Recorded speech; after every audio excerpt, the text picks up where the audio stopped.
السلام عليكم ورحمة الله وبركاته. ازيكم عاملين ايه؟ يا رب تكونوا بخير. النهارده هنتكلم عن الأزمنة التنسز. الأزمنة في اللغة الإنجليزية 12 زمن. اللغة العربية عندنا طبعا الموضوع سهل ولذيذ، هو ماضي ومضارع ومستقبل، لكن في اللغة الإنجليزية ال 12 زمن دول بيعملوا مشاكل لناس كتير، وبالذات الناس اللي بتخش تتعامل مع الجملة على إنها في زمن فبتكتشف إن هي في زمن تاني خالص. طيب أنا إزاي أقدر أفك التشابك ما بين الأزمنة ده وأقدر أشوف الجملة بمجرد النظر أعرف هي في زمن ايه؟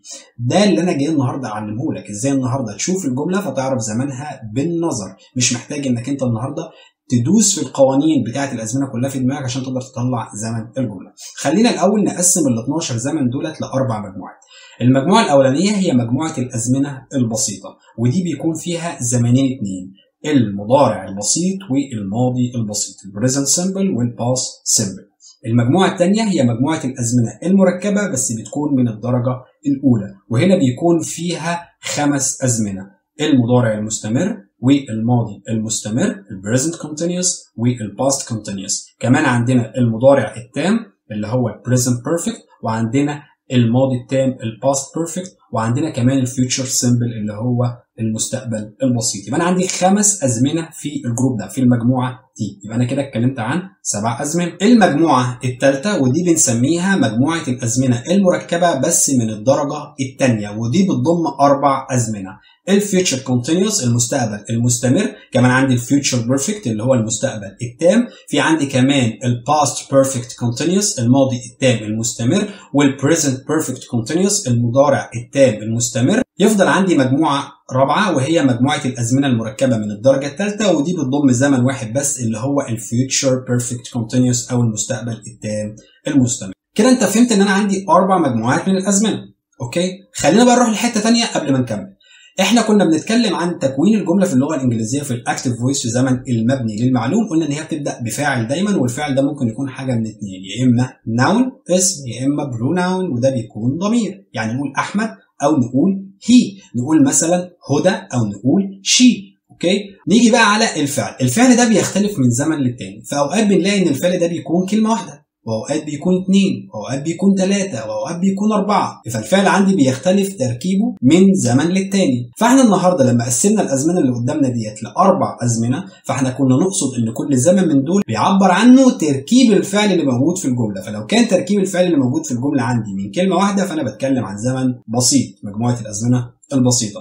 لو كان تكوين الفعل في الجمله او تركيب الفعل في الجمله بيتكون من كلمتين 2 فاحنا بنتكلم عن الازمنه المركبه بس بتكون من الدرجه الأولى. لو كان الفعل عندي تركيبه من 3 كلمات فاحنا بنتكلم عن الأزمنة المركبة من الدرجة الثانية. ولو كان الفعل عندي مركب من 4 كلمات فاحنا بنتكلم عن الأزمنة المركبة من الدرجة الثالثة. طيب خلينا ناخد الموضوع على شكل أمثلة علشان نفهم أكتر.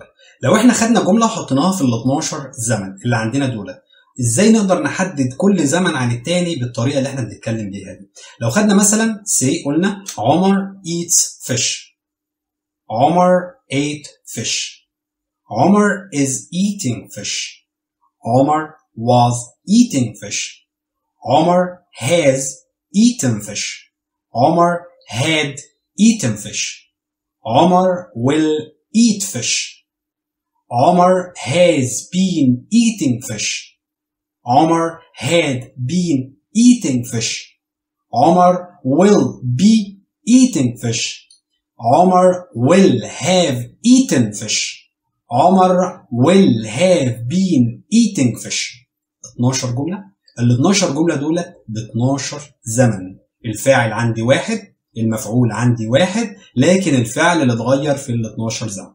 لو جينا بصينا على أول جملتين هنلاقي إن الفعل فيهم تكوينه بيكون من كلمة واحدة، هو eat أو ate. طبعا هي eat حاطين لها الاس علشان خاطر بنتكلم على present simple، وعمر هنا singular مفرد فجبنا الاس. طبعا لو نرجع لزمن المضارع البسيط هنفهم النقطه دي. فانا عندي هنا eat بنضاف لها اس عشان ده مضارع بسيط. عندنا عمر او عندنا هي، وبالتالي فانا الفعل عندي 1 والفيش عندي 1، ممكن تتغير تبقى بريد او رايس، ده ما فيهوش مشكله. الفعل عندي هنا هو كلمه واحده. نيجي في الجمله الثانيه الفعل برضو عندي كلمه واحده. هنا انا بتكلم في الجملتين عن زمن بسيط.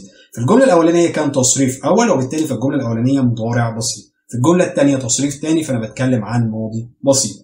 اوكي، طيب ننزل على الخمس جمل اللي بعد كده. اول جمله عندي is eating، ثاني جمله was eating، بعد كده has eaten، بعد كده had eaten، بعد كده will eat. لو بصينا على الافعال دي كده هنلاقيها ان هي متركبه من كلمتين اتنين. الكلمه الاولانيه is، الكلمه الثانيه eating، الكلمه الاولانيه was، الكلمه الثانيه eating، الكلمه الاولانيه has، الكلمه الثانيه eating، الكلمه الاولانيه had، الكلمه الثانيه eaten، الكلمه الاولانيه will، الكلمه الثانيه eat. وبالتالي فانا بتكلم عن زمن مركب من الدرجه الاولى، لان الفعل عندي هنا بيكون كلمتين.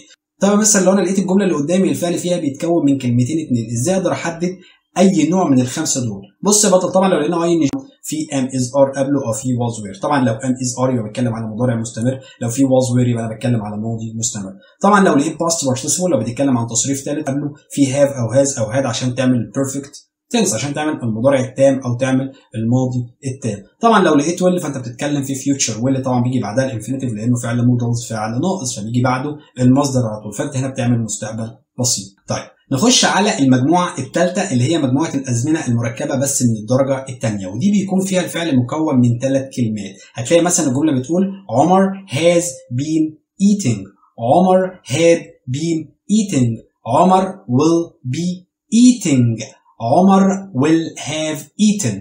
هنا بتكلم عن 3 كلمات في تكوين الفعل. طب يا مستر لقيت جملة برضو فيها 3 أفعال أو لقيت فيها فعل مكون من 3 كلمات، إزاي أقدر أحدد إن هو مضارع تام مستمر أو هو ماضي تام مستمر أو هو مستقبل مستمر أو هو مستقبل تام؟ الكلام ده بيتحدد يا بطل على حسب أول حاجة ال3 كلمات دولت لازم تلاقي had او هاز بعدهم بين بعدهم المصدر في ان جي، فانت بتتكلم على مضارع تام او ماضي تام مستمر. لو لقيت ويل بعدها بي طبعا واللي بيجي بعدها المصدر، احنا قلنا الكلام ده من شويه. لكن لو كان المصدر ده ثابت اللي هو بي وبعدين مصدر تاني في ان جي فانت بتتكلم على مستقبل مستمر. لو لقيت ويل بعدها المصدر كان هاف مش بي، لقيت المصدر هاف بس بعد هاف ده في باست بارتيسيبل فانت بتتكلم عن مستقبل تام.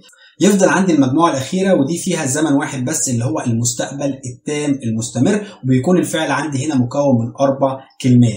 أول كلمة will، بعد كده have، بعد كده been، بعد كده بيجي لي المصدر بنضاف له ing. فأنت لو لقيت جملة فيها المولد ده كله من الأفعال فأنت لازم تاخد بالك إنك قريب من المستقبل التام المستمر لو طبقنا فيه الشروط دي. كده أنت قدرت بمجرد النظر تقدر تحدد زمن الجملة اللي قدامك من ال 12 زمن. يبقى انت محتاج علشان تقدر تحدد زمن اي جمله ان اولا تكون عارف فين الفعل في الجمله، لان اوقات بيكون الفعل مش رقم 2 ككلمه. يعني اوقات مثلا ممكن ابدا الجمله بعمر بس ممكن اقول عمر اند احمد، وبالتالي فعمر اند احمد دول الفاعل، فاللي جاي بعدهم هيكون الفعل. فانت يا بطل ما تقوليش ان عمر فاعل واند هنا هي الفعل، لا الفاعل بيكون واحد او بيكون جمع، واكيد ممكن برضو نعوض عنه بضمير. وبالتالي انت عرفت فين الفعل، ابدأ بص على الفعل اللي عندك ده هل هو مكون من كلمة او كلمتين او 3 او 4 عشان تقدر تحدد زمن الجملة